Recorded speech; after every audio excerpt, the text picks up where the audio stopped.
Can anybody hear me? This is on. It is. Okay, I got it. I'm gonna go mute.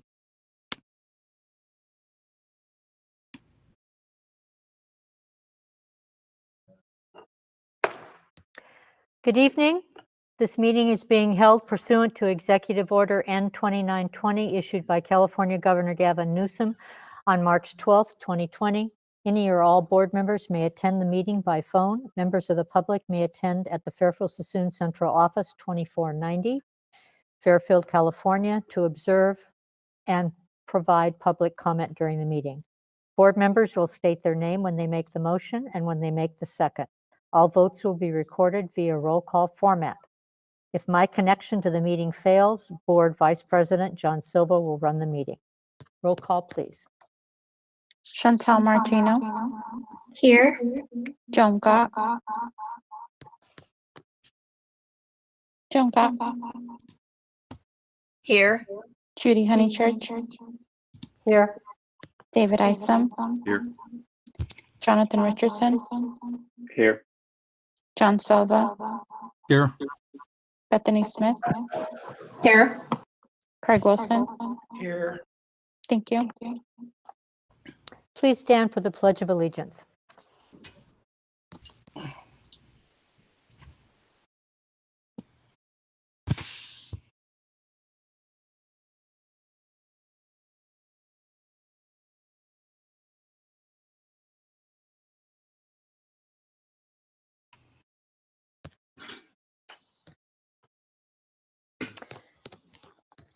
May I have a motion to approve the agenda? So move. That was Jonathan, second. Second, John Silva. Thank you. Roll call, please. Chantal Martino. Aye. Joan Gott.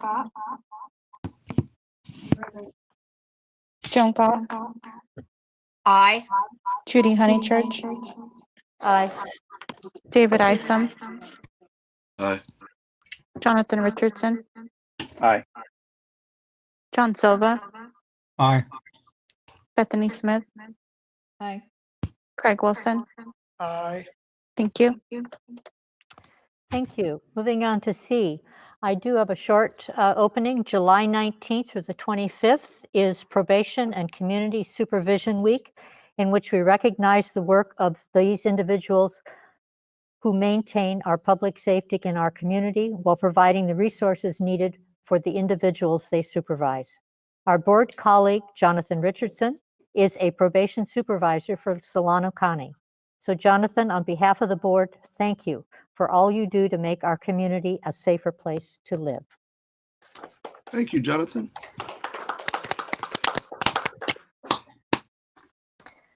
Moving on to public comment. Do we have any public speakers during this item? There are no public speakers. Thank you. We'll move on to action item. Superintendent and Governing Board approve the 5-phase continuum reopening plan with the district opening in phase 1. I will turn it over to Chris Corey. Thank you, President Honeychurch. I'm going to have Dr. Sheila McCabe bring up our presentation, and while she's doing that, I'm going to move to a closed session room so I can take my mask off while I'm presenting.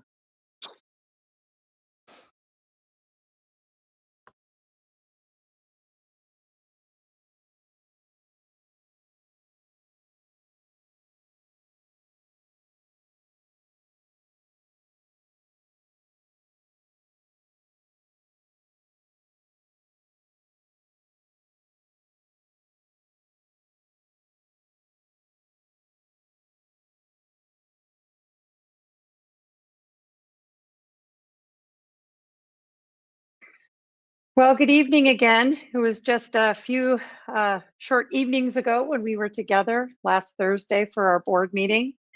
And since then, there have been many changes. I think our last slide was said that not things may change, but things will change. And we've definitely seen that in our last few days. So our goal, of course, is to deliver the most effective instruction possible while protecting the health of our students and staff. This is of utmost importance to all of us concerned. Next slide, please. As we mentioned on Thursday night, there's been a lot of input provided in regards to the reopening of schools.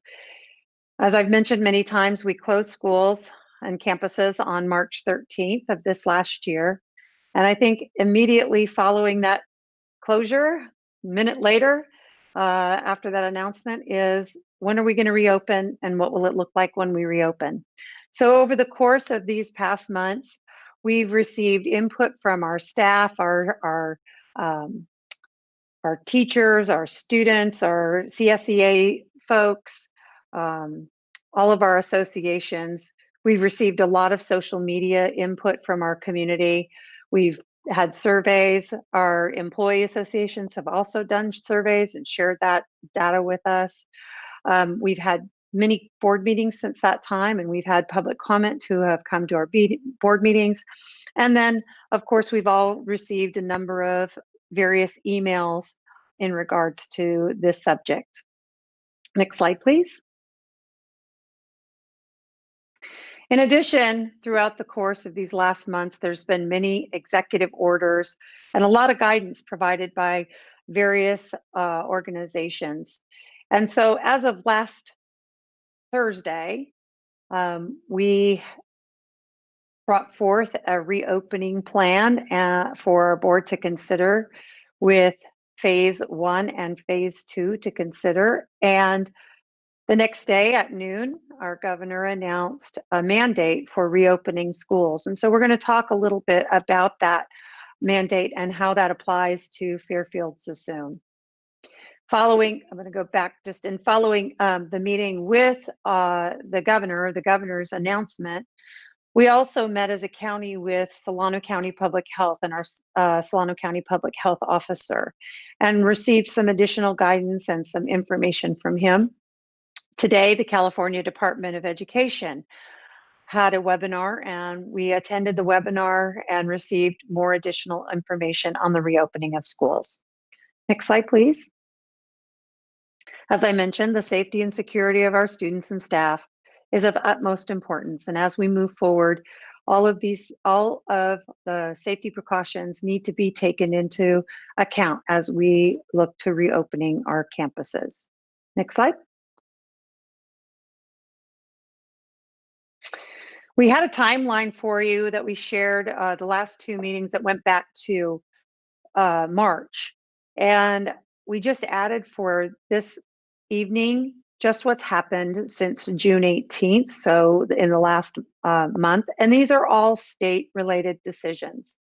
And so you can see that even just in the last week, we had on July 13th, Governor Newsom ordered the closure for counties on the state's watch list, and Solano County was included on the state watch list.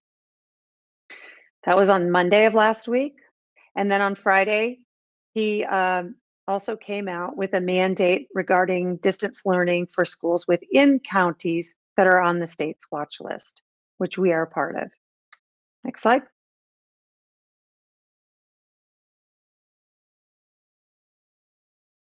I'm going to now turn this over to Angie Avalanides, who is going to talk a little bit about the press conference and what this means for us.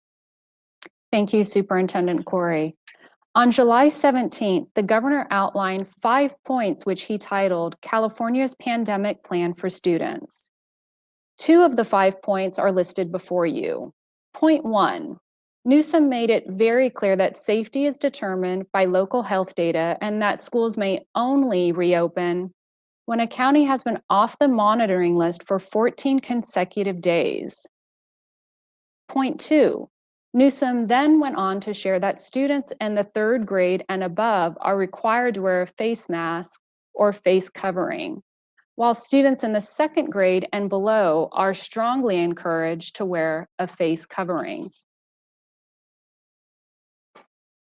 Related to point 3, physical distancing and other adaptations, adults should make every effort to stay 6 feet from one another and 6 feet away from students. Students should maintain 6 feet of distance from one another as practicable. Symptom checks were recommended, as was the availability of hand washing stations and in FSUSD, hand sanitizers will be available in those rooms without hand washing facilities. Daily sanitizing and disinfecting protocol should be followed. Should there be a need to quarantine a student or a staff member, sites are required to have a designated room or office on school grounds, and quarantined persons should go home immediately. As part of point 4, regular testing, dedicated contact tracing, the governor also recommends staff cohorts be tested regularly and indicated that the state will prioritize contact tracing workforce for schools. Provided that this information is only 80 hours new to us, we anticipate learning more soon. Point 5 is rigorous distance learning, and Dr. McCabe will provide this update beginning with slide 12 of our presentation. Following the governor's announcement, superintendents from Solano County, the county superintendent, Superintendent Corey, Dr. McCabe, and I had the opportunity to participate in a meeting with Solano Public Health. Public Health shared that based on what is monitored, Solano County may never come off the monitoring list.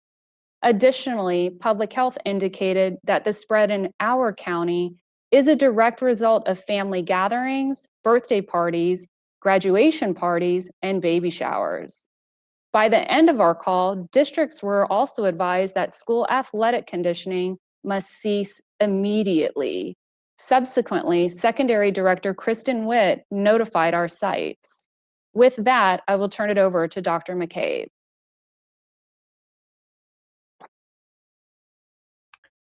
During last week's governing board meeting, staff outlined the 5-phase continuum plan. It's important to note that a class, a school, or the district can be in different phases on this continuum. The 5-phase continuum has the most restrictive setting, or phase 1, with 100% of the students in distance learning, and the least restrictive setting, or phase 5, with 100% of the students returning with no restrictions. The most restrictive environment on the continuum is 100% distance learning. We learned a great deal this spring, and what we've learned is that we were providing pandemic instruction, not distance learning, and that what our students will experience when we open the school in just a few weeks will be a much different experience, and what the state is defining as rigorous distance learning, an expectation for rigor. We know that there must be greater accountability. Daily attendance will need to be taken with more rigorous follow-up for students who are not attending. Grades and credits will not be modified, and in addition, staff will need to maintain evidence of completed student work. Finally, we'll need to provide more structure to the day. Our goal is that that structure will closely align to the daily structure of the virtual academy. I can't say that it'll be exact, but it will be closely aligned. Our teachers will have to have daily contact with the students, providing synchronous instruction. Phase 2 through phase 4 are similar, with the biggest difference being the approximate number of students who would be in each class and on the campus at any given time. In phase 2, about 25% of the students would return each day, meaning that they would have 80% of their instruction via distance learning and 20% of their instruction in person. In phase 3, about 50% of the students would return each day, which would mean that they would receive 60% of their instruction in distance learning and 40% of their instruction in person. In phase 4, 100% of the students would return daily, which would mean they'd receive 100% of their instruction in person. Keep in mind, all of the required safety protocols would still be in place in phase 4, as well as phase 2 and phase 3 on this continuum. In phase 5, the conditions are such that we would no longer have to have safety protocols in place, and we don't anticipate implementing phase 5 until the pandemic would be considered over. During the last governing board meeting, members asked questions that you wanted to have provided as additional information this evening. We're now going to have a number of different speakers who will be providing you with those responses to the questions that you raised. One of the first questions was about how do we move between the various phases? And the governor actually gave us very good direction on this topic during his press conference on Friday. Based on what we learned from the governor and our subsequent meeting with Solano County Public Health, our county will need to be off the watch list for at least 14 consecutive days to move out of phase 1. When we have the ability to move out of phase 1, we'd have to decide where in phase 2, 3, or 4, and it would really depend on the requirements for physical distancing. Over the last few weeks, the guidelines 6 feet apart, from everybody being 6 feet apart, to even some of the guidelines we have seen now where it says the students could be 3 feet apart, but the staff should be 6 feet from them. Considering the physical distancing guidelines, the district may choose to conduct a gradual gear up into phase 4 to support the social emotional needs of staff and students, while reintegrating students and staff to in-person learning. The governor did provide guidance on the expectations as it related to closing schools after the start of the school year, and it aligns with what we've been saying since June, that we may find ourselves in situations where a class or school may move on the continuum and be at different places than the entire district. Again, this is what we know as of today. An individual classroom or cohort may have to shift back into phase 1 if there's a confirmed case within that classroom or that cohort. A school may have to go into phase 1 if there are multiple classrooms or cohorts with cases, or 5% of the school tests positive in a 14-day period. The governor did mention that this would depend on the size and the layout of the school. If the school had to close for in-person learning, we would be able to reopen the school after 14 days. It is also important to note that classroom and school shifts to phase 1 would happen in consultation with Solano County Public Health. The district goes into phase 1. This is again after we have the opportunity to go into phase 2, 3, or 4. The district goes back into phase 1 if 25% of the schools are closed within a 14-day period. If the district closes, we would also be able to reopen after 14 days and in consultation with Solano County Public Health. I'd now like to introduce our Director of English Learner and Instructional Support, Mr. Howard Kornblum, to discuss academic supports for students. Thank you, Dr. McCabe. During the July 16th, 2020 Governing Board meeting, a concern was expressed regarding students being provided additional support when necessary. On slides 19 and 20, a tiered system of support can be provided to FSUSD student groups.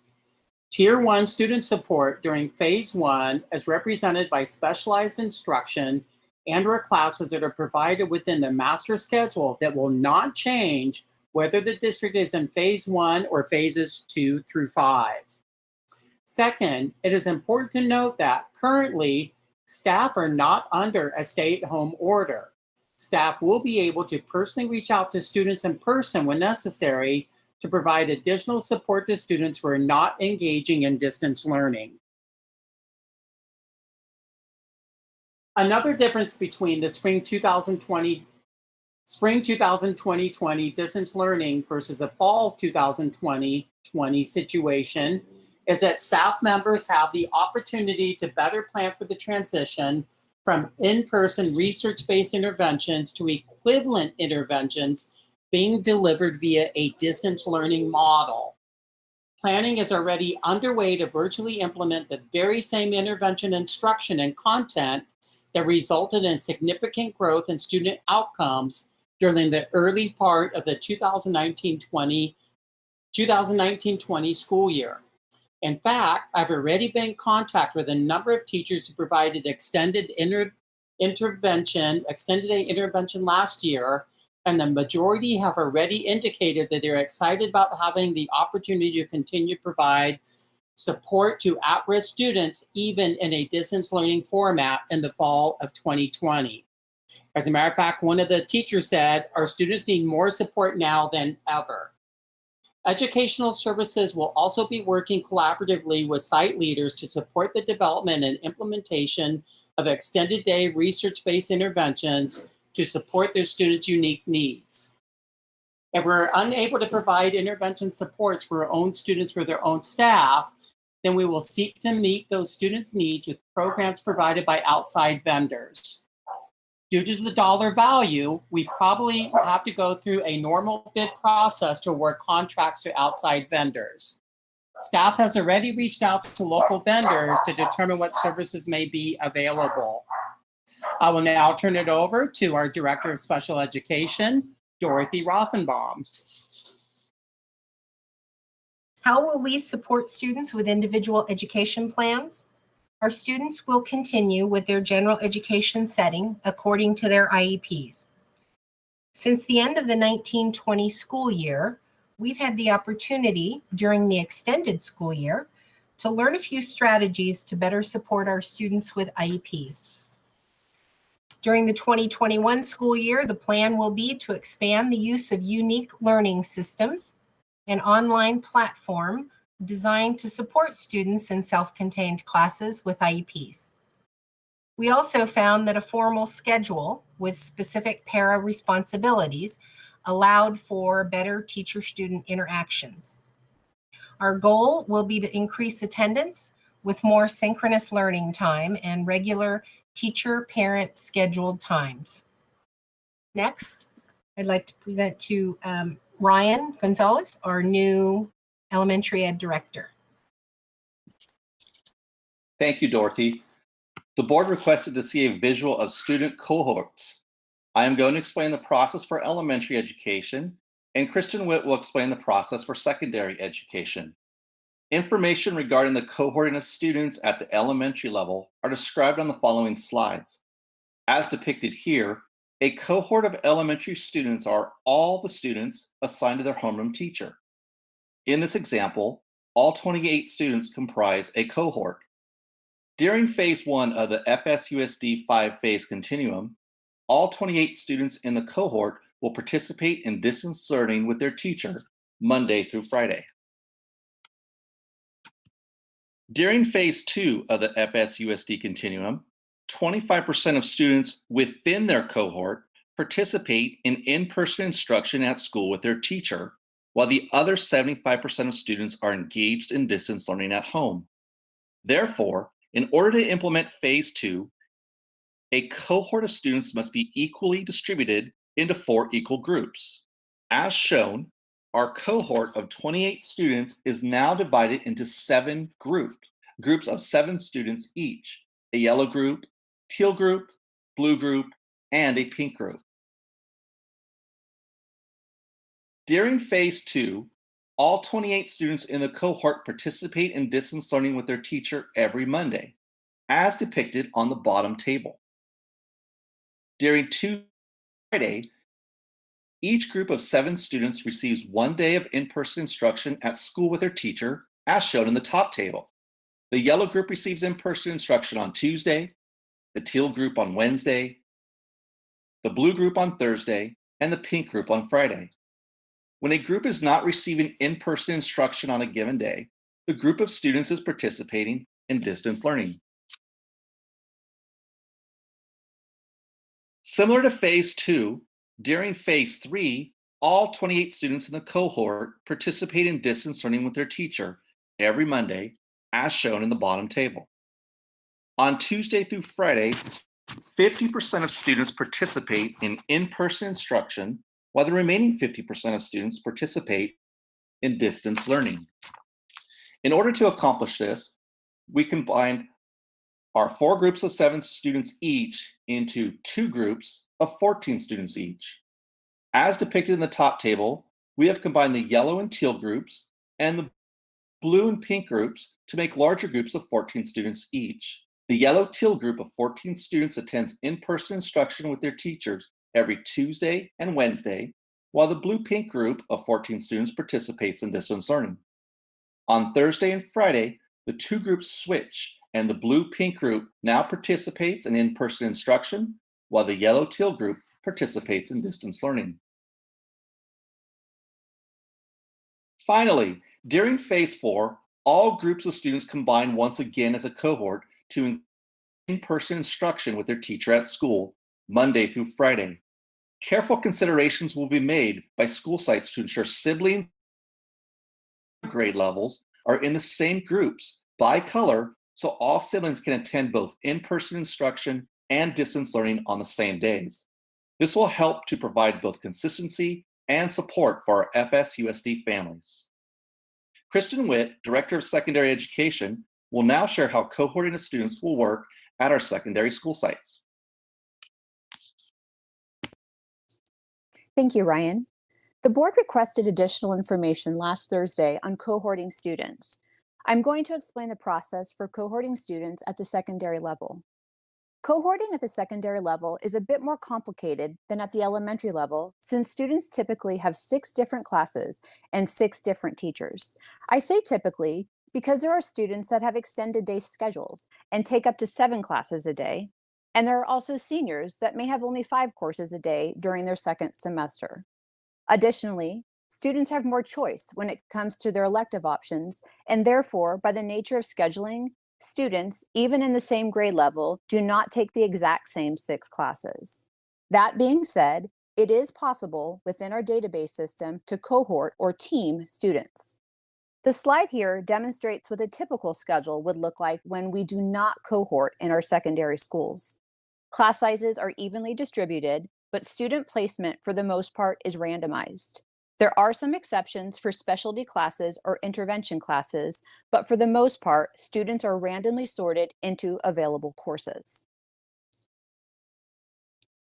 We do have the ability to cohort or team students at the secondary level by the core courses they have in common. Students are then in a team that travels together and attends their core classes together.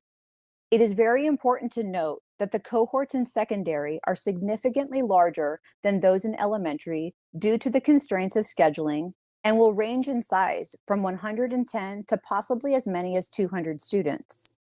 Therefore, some classes may need to continue in a distance learning format to maintain smaller numbers in the cohorts. These cohorts or teams of students create small learning communities within the larger school community. Let me provide you with an example at the 8th grade level. A cohort or team of students is formed, and that cohort of students will attend English, math, social science, and science together. That cohort of students attends PE with other cohorts of students, which by its nature then increases the size of the cohort, as those students must be counted in the daily contacts for those students. Students additionally take a unique elective, so those students would be added into the number of contacts for their cohort. Governor Newsom alluded to small sizes of cohorts in his briefing on Friday, and we are therefore looking at the possibility of continuing some classes in a distance learning format at the secondary level in order to maintain smaller numbers in the cohorts.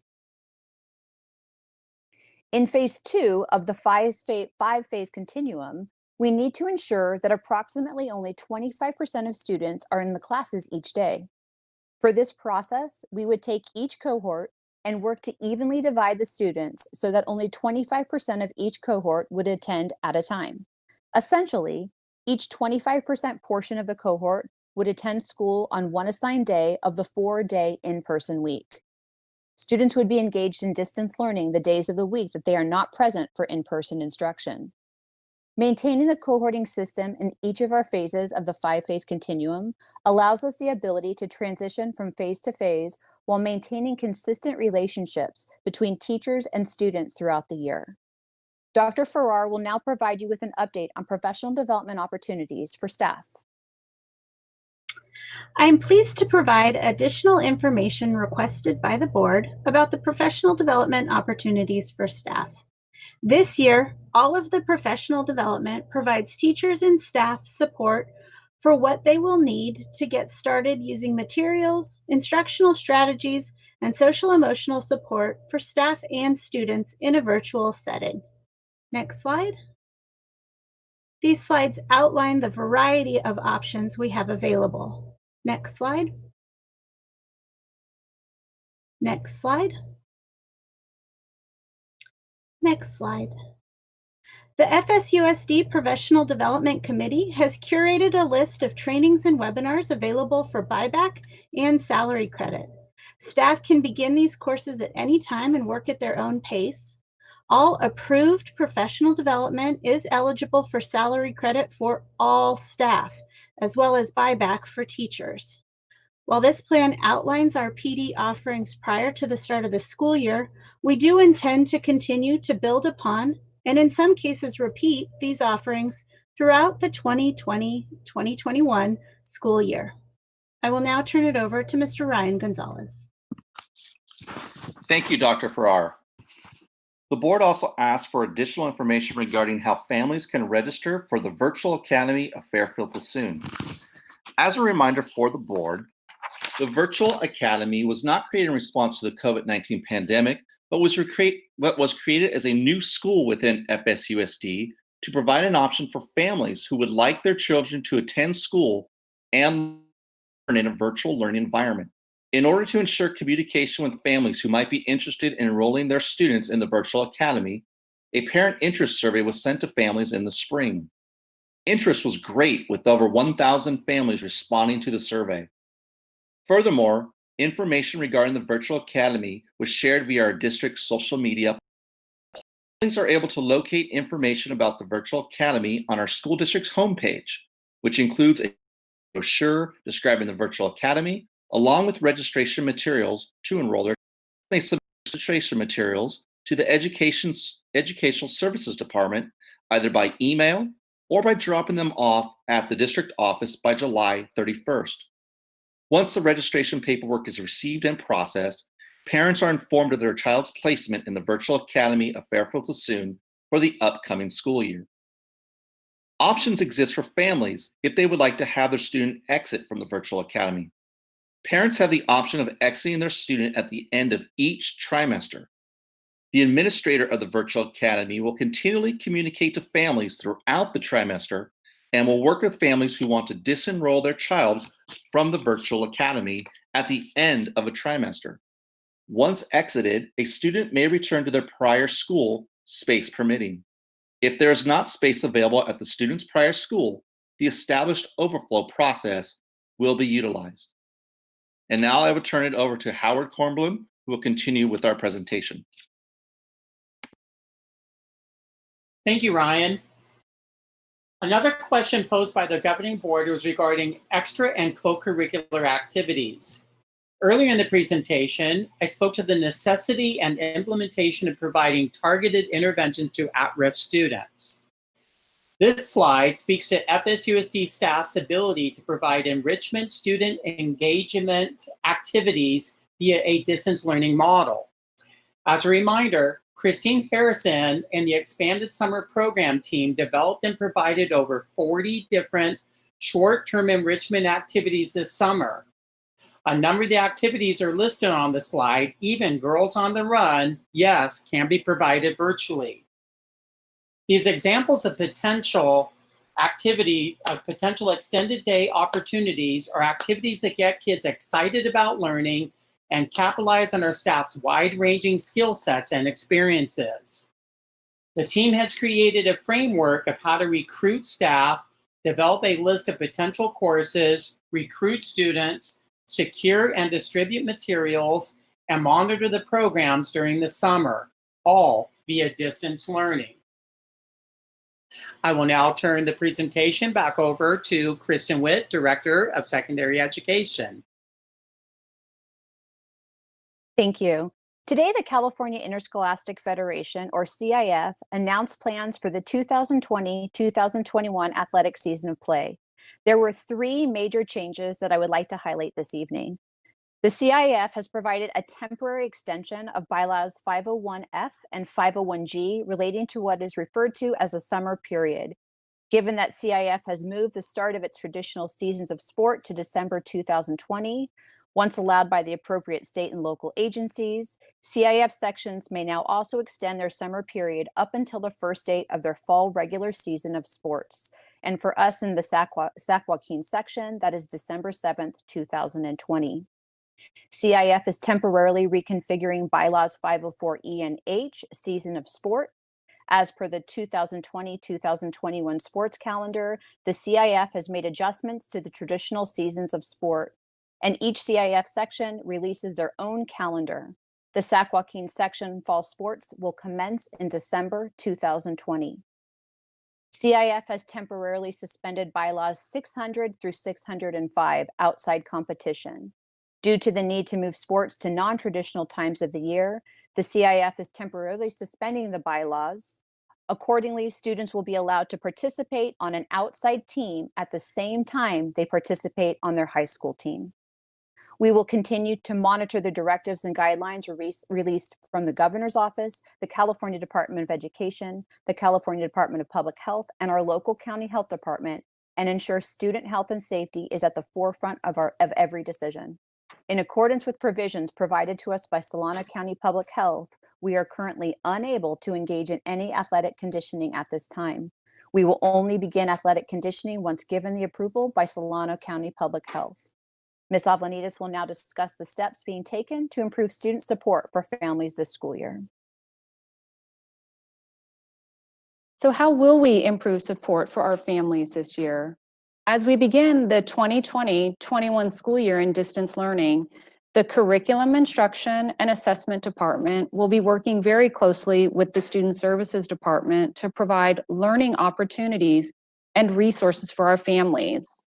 Holly Collins, our Parent Engagement Coordinator, will be coordinating these efforts with our site administrators, parent leaders, and community outreach liaisons with a goal to provide updates to our families once per week. Further, our Family Resource Center manager, Marbella Ellis, will continue to work with our Family Resource Center liaisons to provide parenting classes. Next this evening is Liz Teresi. Thank you, Angie. In response to the board's question regarding childcare for families, this slide speaks to our current childcare options, and then the next slide speaks to future options. Currently, and due to the disaster relief monies from the state, additional programs have been made available to essential workers residing in Solano County. These recently established pop-up programs, in addition to all licensed childcare providers, can be found by contacting Solano Children and Family Services, as they are the central hub for referrals and the keeper of the most up-to-date information. Also note that many childcare centers and family childcare homes are still open. To view an interactive map of the licensed childcare providers, any person can go to mychildcare.ca.gov. And you can go to the next slide, please. With the current guidance regarding schools and school-based programs, we anticipate more pop-up childcare options being made available to all families, not just limited to the essential workers. As these new programs arise, they will be added to the list of childcare referral options that Solano Family and Children's Services maintain. We've also spoken with staff in Fairfield and Sassoon, and both cities are very interested in partnering to expand the availability of childcare to families in our local communities. We have yet to hash out the details, but plans are underway. We've also discussed tutoring and after-school programs with local organizations like the Levin. I will now turn it over to Assistant Superintendent Ken Whitmore.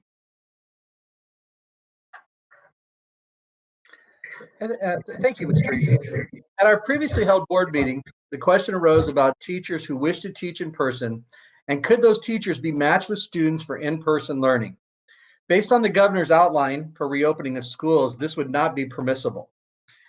Teachers could be allowed to access their classrooms to teach virtually, but not in-person learning. If the guidelines from the governor change, in-person learning may become available at the future months as we move through the different phases.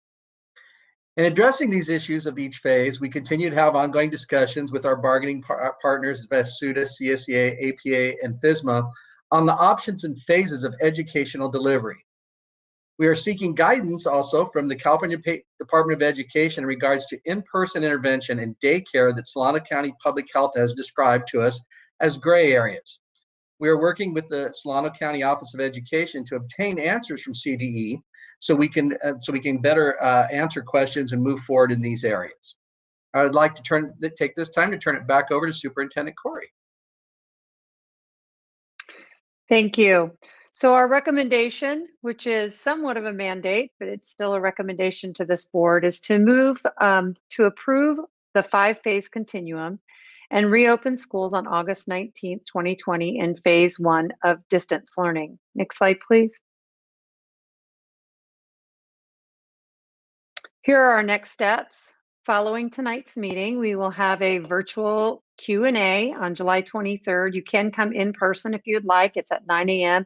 There's limited space because we will be in the boardroom, practice social distancing. And we will record that and we will release it on social media. And then we will continue to gather input from our families in regards to distance learning. I just wanted to mention too, and this was an oversight on our part. We have now time for board discussion and board action. Usually in a presentation like this, a long presentation, we take breaks for questions at that point. And I just wanted to remind everybody, staff responded as a result of a Friday afternoon meeting with the governor. And so this presentation was put together over the weekend, so I apologize for that oversight, but hopefully the board has been able to write down their questions along this presentation, and we'd be happy to go back and revisit any of this information. Thank you, Superintendent Corey. Do any board members have a question or comments on this presentation? I have questions. Okay, Joan, go ahead. I would like to know what is happening with the marching band component, because I would assume that they would be blocked from doing anything outside also, even though they're out in the fresh air. I am assuming that that's going to happen. And then do we have any plans for dealing with choir, and do we have any plans for dealing with the after-school band program that we had done?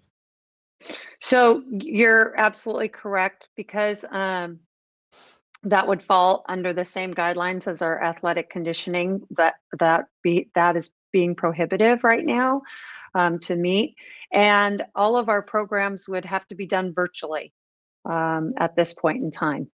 Thank you. Thank you, Joan. Any other board members?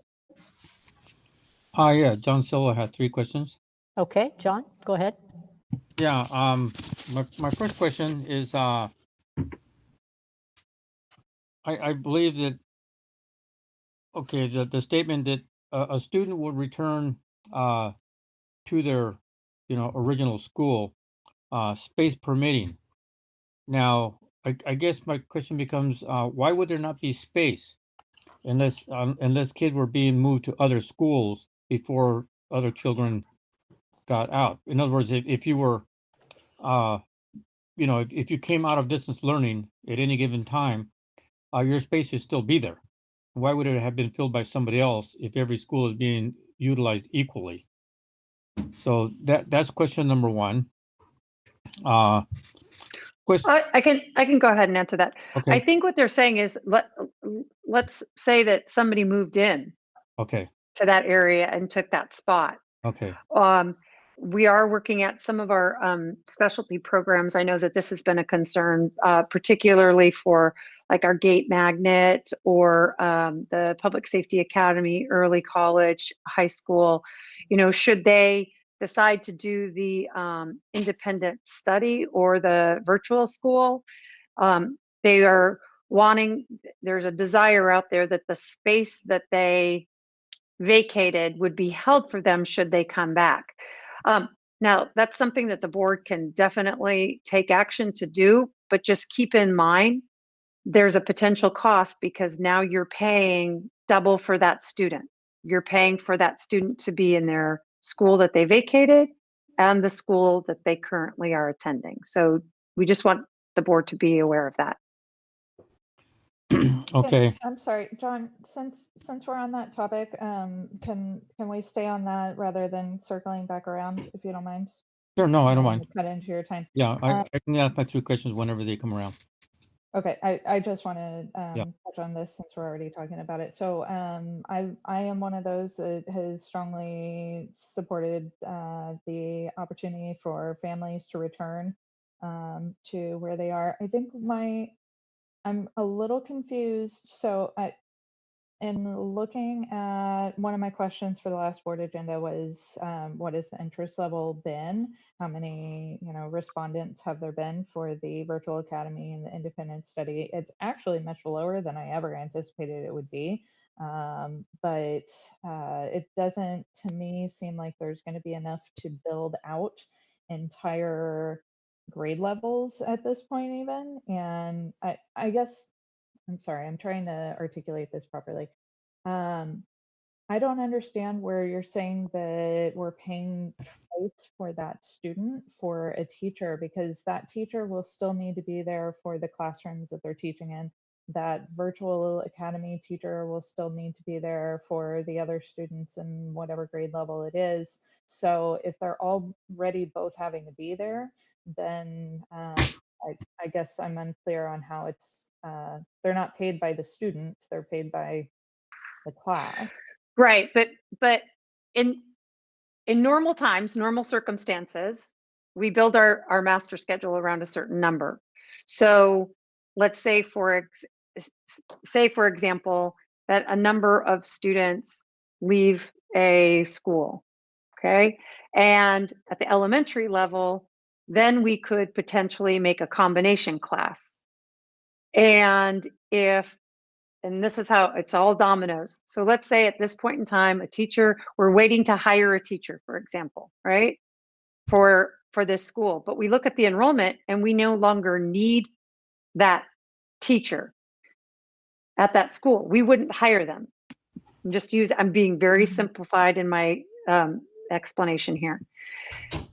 But if we allowed people to stay and say we have to keep their space at that school, now we would hire that teacher, even though we didn't need that teacher, and they would also have their teacher in their new program.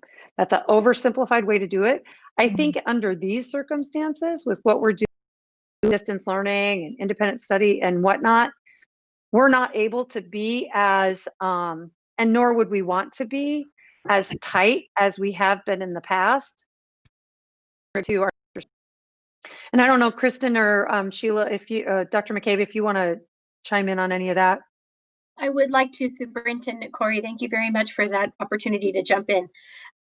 When the numbers are small going into the virtual academy or into independent study, I don't think that returning to their home schools is going to be as big of a concern.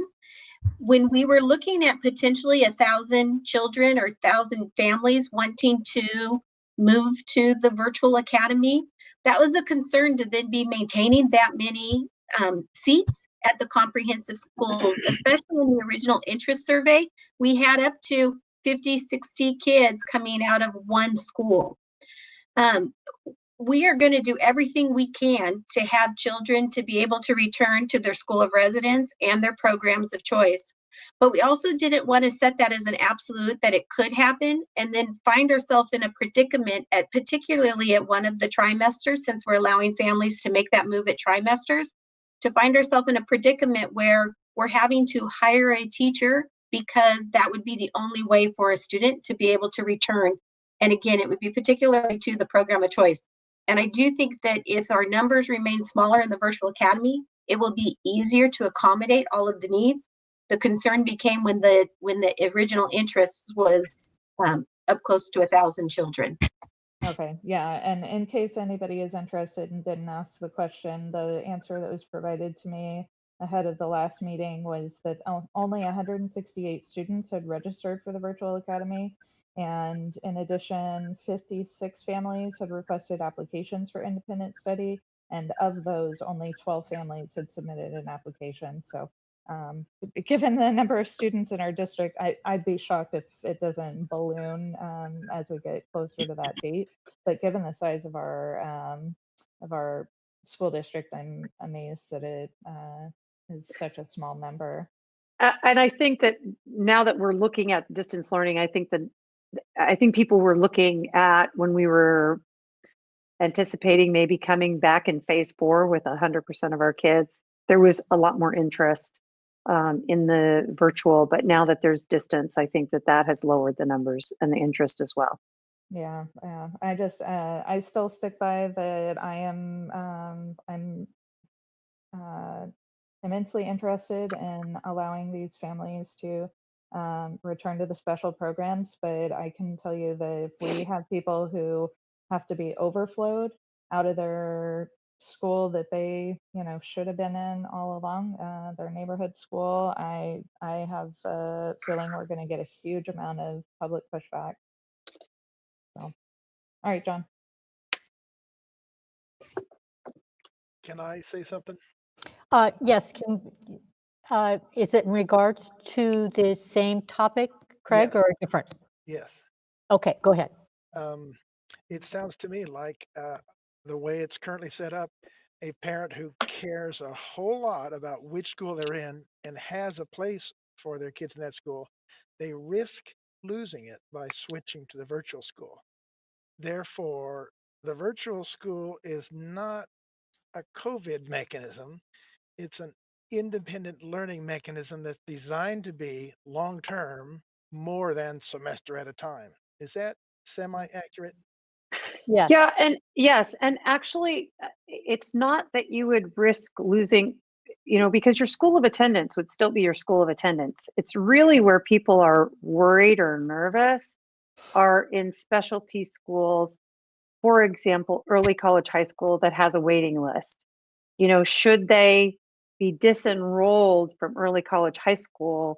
There are people on the waiting list that would say, I want that spot now. And so I think that's where it's more concerning, not so much at the schools of residence per se. Usually, those we're able to accommodate those. I don't see that as the biggest risk. Perhaps if there was a wait list for the gate magnet at the elementary, but correct me if I'm wrong, Dr. McCabe. I don't know if there's that big of a wait list for that program. So Not it's usually those, at the upper grades. yeah. So it's usually those that you're getting in through lottery or the like the Public Safety Academy. I think although their Public Safety Academy has also exhausted their wait list as well. I had one parent wrote that, for instance, they were in a particular neighborhood, Nelda Mundy, and they cared a lot about living in that attendance area and worried about losing that ability. Could that happen? It potentially could happen if others moved in. So if others moved into the area and now the class size was at the maximum or the class size average was at the maximum, that could potentially happen. But right now, we don't foresee that happening. Thank you. Okay, John, let's go back to you with your second question. Yeah, well, let me kind of, now that there's been more discussion on that, I guess what I want to avoid is, we're in a special situation with, COVID-19, which is the reason all of this is happening. And what I wouldn't want to see is I wouldn't want to see a family or a student that is actually genuinely concerned about getting sick, that they would be pressured to go back into a school where they don't really want to be because they might lose their spot. And it almost seemed like a better approach would be that if somebody pulls out of that school, goes to the virtual school, and somebody comes in, going in, that person maybe should be told, or it should be on their contract, or however they go into the school, that you're taking the spot of somebody who was here and may come back. And if they don't come back, the spot is yours. If they come back, you have to move back out to the school where you were at originally. Or if you moved in, it's just like there was no room. Because what I don't want also to happen is that families quickly realizing that through technicalities, they can get into a school that they normally wouldn't be able to get into, by circumventing normal rules that wouldn't be available to them.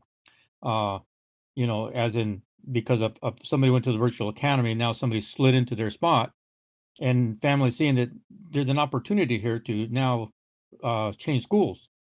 And then those things started happening, and will create a lot of animosity, but still, mainly there will be some families that are very concerned, and they don't want to send their child back because they might get sick or they have concerns whether it's real or not. But if the concerns are real, I wouldn't want to see them having to make a decision, about their family that they don't want to make, but they feel this strongly about the school. So, well, we're going to have to send you back there whether you get sick or not, because somebody else is going to take your spot. Yeah, and as we move forward out of COVID with the virtual academy, it is our intent, just like we have with our specialty programs, that once you make a commitment, it's a year-long commitment. The idea of this year having that fluidity of trimesters was really for that purpose, that we knew that people maybe didn't want to commit to a whole year of the virtual academy, because if it was safe to have their kids back at school, exactly what you're saying, they might Right. want to choose to go back to that. Correct. So, yeah. Well, I understand that, it's a special situation, and hopefully it'll all work out for the best, without having to take special actions, and things will just kind of, I don't want to say they'll just fall into place, but enough thought will go into it and how it's put into action that, that it worked correctly. That's all, in everybody's favor. Okay, I'm done with that subject. On that, may I say one thing more?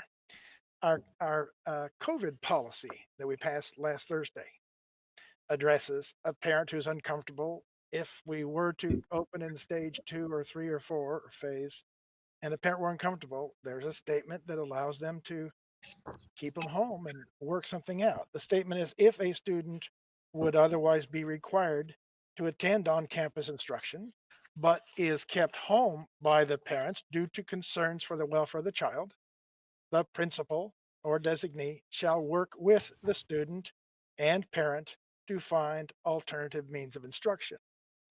In a way that would allow a parent, or that policy that we adopted last week would allow a parent to not have to transfer their child to the virtual school, but keep their spot, keep their kid in the regular school, but do some kind of remote learning plan, even if the rest of the class is doing in-person learning. Is that correct? Dr. McCabe, did you want to speak to that? Certainly, Superintendent Corey. My interpretation of that is not necessarily that a student is staying at home and then doing some other kind of remote learning. That, in fact, what we would be doing then is encouraging them to go into either the virtual academy or independent study. Let me read the rest of that paragraph. I didn't finish it. If the parent keeps the student home due to concerns for the welfare of the child, and this is our emergency COVID specific policy, the principal or designee shall work with the student and parent guardian to find alternative means of instruction, comma, which may include distance or blended learning, comma, independent study, comma, printed class assignments, comma, or other reasonable means. I could see how that might mean directing the student to transfer into alternative, into the virtual academy or independent study, but does not seem to require it. But I would view this, if I were a parent, I would view this as a little, a relief valve. So if I'm really nervous and my student is required to go to school, I would view this as a mechanism to temporarily keep them home, give them school designed learning experiences, and allow for reentry at any point. Is that, if I were thinking that as a parent, is that a little bit misdirected? Board Member Wilson, oh, go ahead, Superintendent Corey. I was just going to say, we're going to follow that and work with them, and it will really be independent. It will really depend upon, is this a 2 weeks of feeling uncomfortable? Is it 2 days of feeling uncomfortable? Or is it 3 months of feeling uncomfortable? So we'll be working exactly what you're talking about. It could be any or all of those things. And I guess where we would look to is if it was a long term where, I'm really not feeling comfortable and we think it's going to be up to a trimester, we would encourage them then to enroll in that virtual academy or do long-term independent study, just for consistency purposes, and also just because of the makeup of how we're doing our instruction, because that does, anytime we have short-term independent study, as you know, that puts an extra burden on our teachers. And so we want to be very cognizant of that as well. If we have a good alternative for them, that's where we would direct them.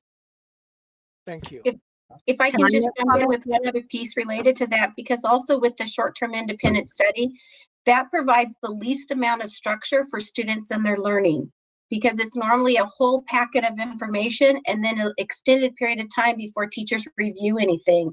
And so if our goal is to provide the best possible instruction, given all of the circumstances, short-term independent study is the least successful method in accomplishing that.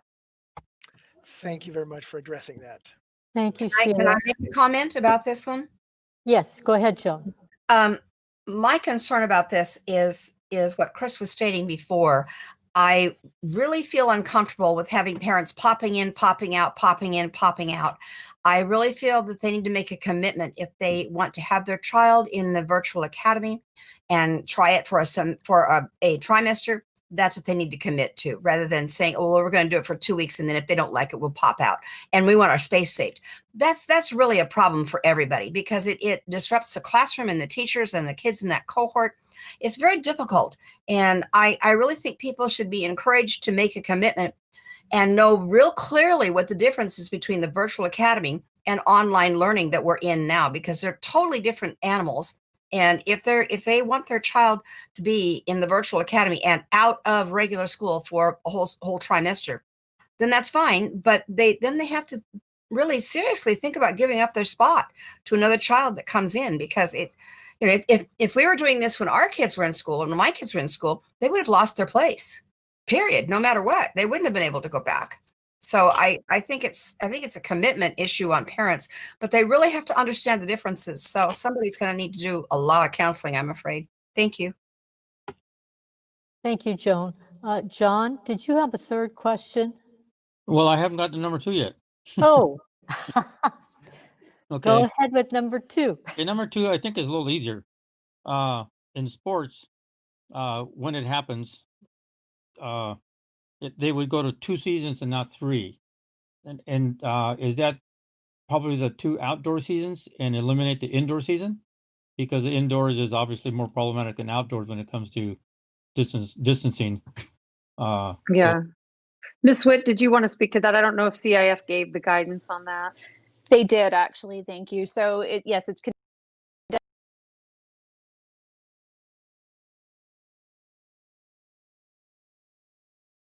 the smallest. It'll contain about 6 or 7 sports and then all the remaining sports of the year. So I guess my question was, so it didn't really have anything to do with whether they're indoor or outdoor. No, but well, to some degree, yes. They were trying to balance. So actually, basketball was moved. So it's not in the fall. It's actually moved to the second to the spring season now.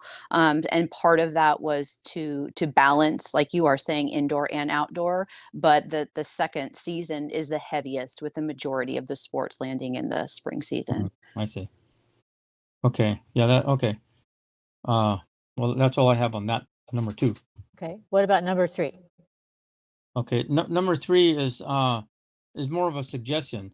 I heard there that childcare is still open for qualified or certified childcare facilities, which I'm a little surprised, because most childcare happens in certified homes, which are somewhat confined spaces, up to whatever 10, 12 children.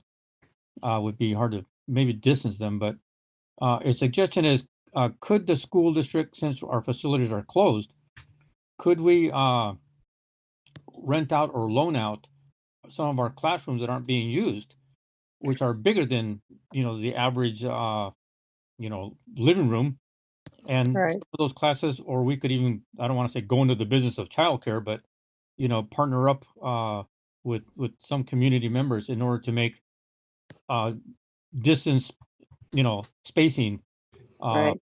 distancing, easy and actually workable, in a Well, class. great minds think alike. That was a question that we asked our Solano County Public Health official, and he is seeking guidance, and so is our Solano County Office of Education, because we were trying to figure out if that would be okay. Right now, the guidelines, I believe, with childcare are 10 students to every adult.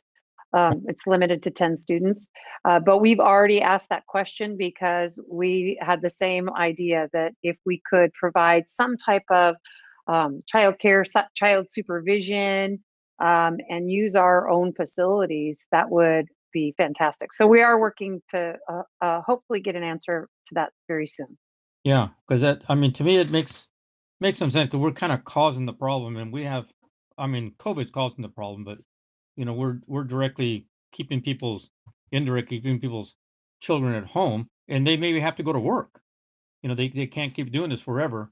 And so, if we could help along with that, it would certainly be good for the community and, good for us too. So that was all the questions I had. Thank you, John. Good questions. Any other questions or comments, board members? I had one. Craig, go ahead. During Mr. Kornblum's slide, he made the statement, staff are not under the stay-at-home order. Does that mean staff might be asked to come to work to perhaps teach in the virtual classroom? What does that mean exactly? Yeah, we asked that question because some of the superintendents throughout the state actually are asking about having the teachers actually teach from their classroom and teach virtually with no students. And is that permissible? And that is permissible. In fact, the Solano County Public Health actually preferred that and thought that that might provide more quality instruction. So it is something that they're discussing, because he said, what his take on that was, they're in a classroom, no students, they're able to social distance. They would just have to be aware of the social distancing between adults on the campus. So, ensuring that if they are working in a staff room, for example, that they maintain social distancing, or that lunch rooms or staff rooms maybe are closed and or limited to a small number of people at one time. Thank you. I just for clarification, are we going topic by topic, or what? I thought that's what we were doing, and now I'm confused. I'm confused. We're still on the topic of opening of the agenda item, the 5-phase continuum plan. And I was just asking for questions or comments from any of the board members. Okay, I didn't know if we were groups. It was a very long presentation, so if it's okay for me to go, I have a couple of just clarification. First of all, who said that which public health official said that we're on this list and it doesn't see us getting off of the list? Dr. Mateus, our Solano County Public Health official. That's what I thought. And so being on this list, we can't go out of any phase except for one. Is that correct? Right. We have to reopen in phase 1. We are not allowed to reopen in any other phase. The interesting part about this, the whole list, is that today CDE said if you're not on the list right now, you can start in any phase you want. And let's say you got on the list, you don't have to necessarily go to distance learning. So wait a minute. Let me, because I just don't want to get lost in the conversation. So are we paying attention to CDC, or are we paying attention to the state of California? This is our state of California. This is a governor's mandate. All right. So according to the governor's mandate, we are on a list. And Correct. While we are on that list, we cannot do anything but phase 1. Is that yes or no? No. Okay, we can do something else. While we're on this list. If we show improvement. But while we're on the list, we can show improvement and come out of phase one only? Yes, we can come out of phase one if we show improvement for those 14 days. What our public health officer said, though, is he said that how the criteria is for getting off for having those 14 days, he said it will be nearly impossible. He doesn't see that will happen. His take on it was really the only way to not do that is to not test, and we are testing more people. And so his recommendation to us is that we just plan for being on distance learning for quite a period of time. And so because we are on the list now, we have no other option but to reopen in phase one. Okay, so that's kind of why I'm asking the specific questions I'm asking, because we're having long conversations about things that, according to our position and according to the rules, we are not going to be able to do anything different for quite a while. This is what I'm just trying to make sure that I hear clearly. That's correct. Okay, so now we talk about, so now my next thing, Madam Chair, is Mr. Kornblum used the word rigor over and over again concerning how we're going to make sure that we engage our students. Okay, and so what I'm interested in hearing is, are we reaching out to some of these other contractors that can help with the rigor? How does that look? We're saying, grades will not be modified, credits will not be modified. So we're expecting the exact same performance out of the children with different types of supports. And so I just want to make sure that we're giving these kids also, so they're assignments and all of that stuff. So when we start talking about kids that don't have internet, that don't have the capacity to engage electronically, I know that we've got them, but I'll just make sure that we have those clear supports that the board members can clearly communicate with members of the community when they say, well, what about this? What about that? Are we going to have roaming buses with Wi-Fi, right? Those types of questions are what I'm kind of wanting to hear from. And then I saw about the 5%, and I know we're going to be testing, but how are we going to test and know if 5% of the school test positive without testing the entire school? Are we prepared to do that? I'm done. Thank you, David. Did you want to answer to that question? Are we prepared to do that? That's another conversation that we've been having with Solano County Public Health, and everybody in the entire state has been talking about how are we prepared to do that and what will that look like. So there are some certain situations where there are waivers that people could submit some waivers for some type of in-person instruction. And I was, right before this meeting, I was talking to our Solano County Superintendent, Lisette Estrella Henderson, and she has at least 2 meetings, if not more, with our Solano County Public Health on a weekly basis. And so, as I said, we're working very closely with Solano County Public Health. But the frustrating part is that we don't even have necessarily a template for what that waiver looks like and what those different criteria or what the different options might be improved, because Solano County Public Health hasn't even received that yet. So there are waivers, there are some exceptions, but as we said, this is less than just a few days old, and so we're still gathering some of those details. Superintendent Corey, can I also just add regarding part of the community partnerships in this this touches upon what Board Member Silva was mentioning as well.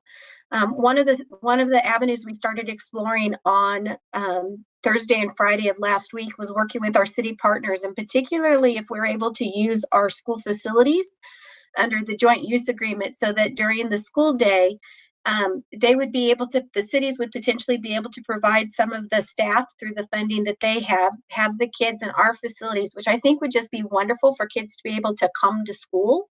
And that would also then give them the access of the power of the internet that we have at our school sites to be able to support the kids. So we are working to see where we can develop other similar partnerships to that, so that if we're able to do that on our campuses, we think that that would be really advantageous for our kids and working with our community partners in that way. Any other comments? Thank you. I have one question on that. Okay, go ahead, Greg. If we worked with community partners and the community partners used some of our school spaces, would that necessarily be outside of the school day or not, perhaps inside the school day? Not necessarily. We're looking at both options. Can I make a statement? Hello? I'm sorry, go ahead, Joan. I think that it's really, really important to give the teachers the opportunity to go into their classrooms and use the equipment and the supplies and all their stuff that they have in their spaces, because it's been extremely difficult for them to be at home and having to combat with all this stuff, the cleanliness of it, bring it back and forth if they're having to bring it back and forth, or where in the world do they put it at home? It's all over their dining room tables, their own personal kids are getting into their things. It's been really difficult for classroom teachers to be at home. It would be so nice for them to be able to go into their classroom and do their teaching in their classroom where their equipment and supplies are, and then be able to leave those classrooms and come back to them the next day knowing their things are still there in the same spot. That would be so nice. I agree with you there, Joan. Any other comments from board members? Madam President, go ahead, Jonathan. Go ahead, Jonathan. Yes, Madam President, I just have a statement. I just wanted to make just to kind of tie some of what we've been stating over the last week together. Education has remained an essential element in the evolution of our society, while also contributing to our global impact as a nation. Teachers have served in a very incredible and critical role in educating nearly every person in this country, to include our local government leaders all the way to the highest office of our country. It's important to note that FSUSD has continued to make it a priority of the advancement of education for all of our students, especially regarding the recent changes, which also include a view of equity. The superintendent, along with the executive cabinet, have consistently and tirelessly evaluated a multitude of challenges that seek to threaten our primary focus of educating our students.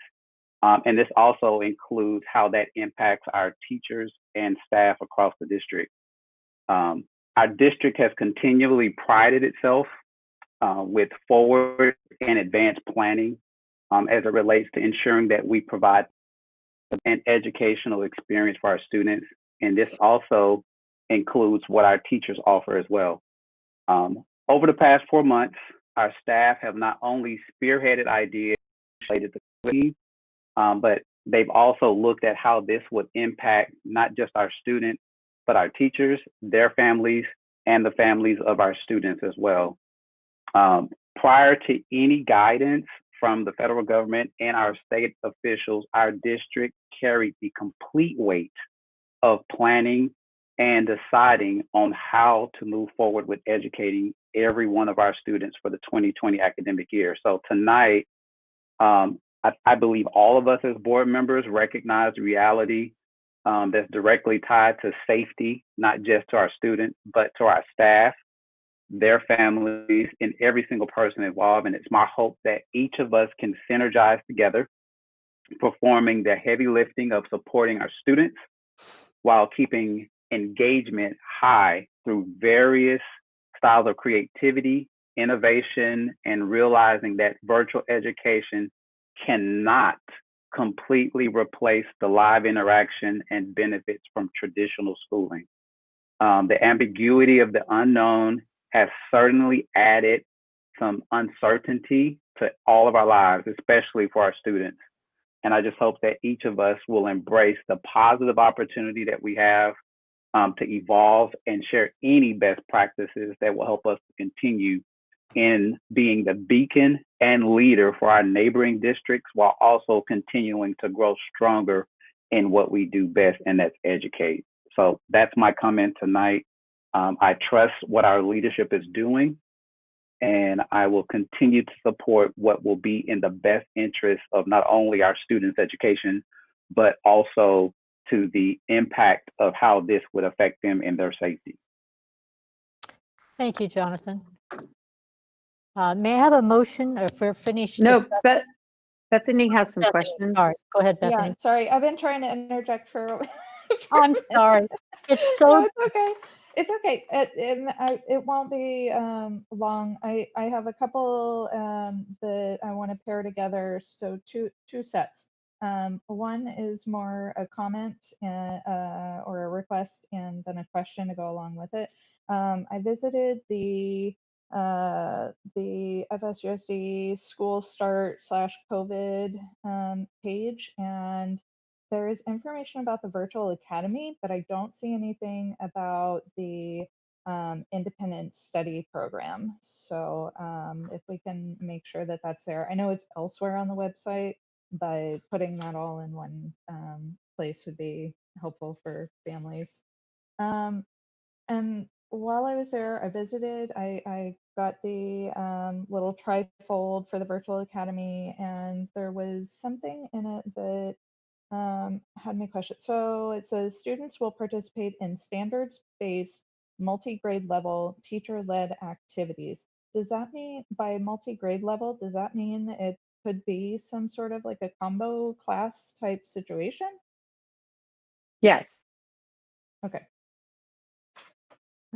Because I don't recall having heard before.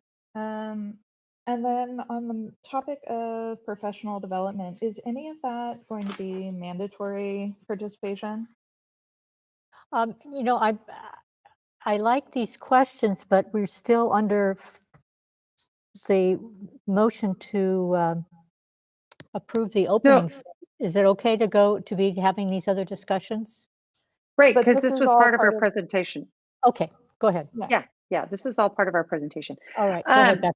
We do have a couple of mandated professional development, but what you see on that menu is there's a lot of choice on there, and I'm going to have Dr. McCabe talk a little bit to this, but just keep in mind that our teachers have 2 days of professional development that they can turn in for at their per diem.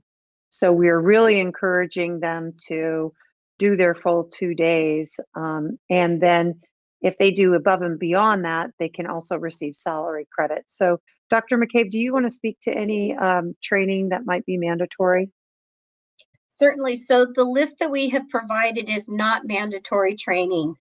We have had sites reach out to us because there are components that they're wanting to weave into the staff meetings and trainings that happen at the school site level just before school starts. But in terms of this list, none of these are mandated at this time. Okay. And then just real briefly, is there any opportunity for collaborative planning, like let's say math teachers, maybe not even within the same school site, want to collaborate and do some lesson planning together? You know, because everybody is pretty new at this. I venture a guess that there is a very small fraction of our teachers that have done this prior to COVID, and maybe effective planning, collaborative planning would be a good way to create some lesson plans. It's always strongly encouraged. We're strong proponents of collaborative time and collaborative planning. What I can tell you is a lot of our teachers are doing that independently on their own. They're connecting with their colleagues throughout the district, but also we do have some schools that approve their restructuring plans and will have collaborative Wednesdays. Okay. All right. That's it for me. Thank you. Thank you, Bethany. Any others? Okay, Jonathan? Move approval. Okay, Jonathan, and is there a second? Second, Bethany. Chantel Martino. Aye. Joan Gott. Aye. Judy Honeychurch. Aye. David Isom. Aye. Jonathan Richardson. Aye. John Silva. Aye. Bethany Smith. Aye. Craig Wilson. Aye. Thank you. Thank you. Motion passes, and we move on to adjournment, and we will be adjourning in memory of Terry Olson, father of Michelle Henson, Assistant Superintendent of Business Services. May I have a motion for adjournment? I move that we adjourn. Second, David. Thank you. All in favor? Aye. Aye. Aye. Motion carries. Meeting adjourned. Okay, over and out.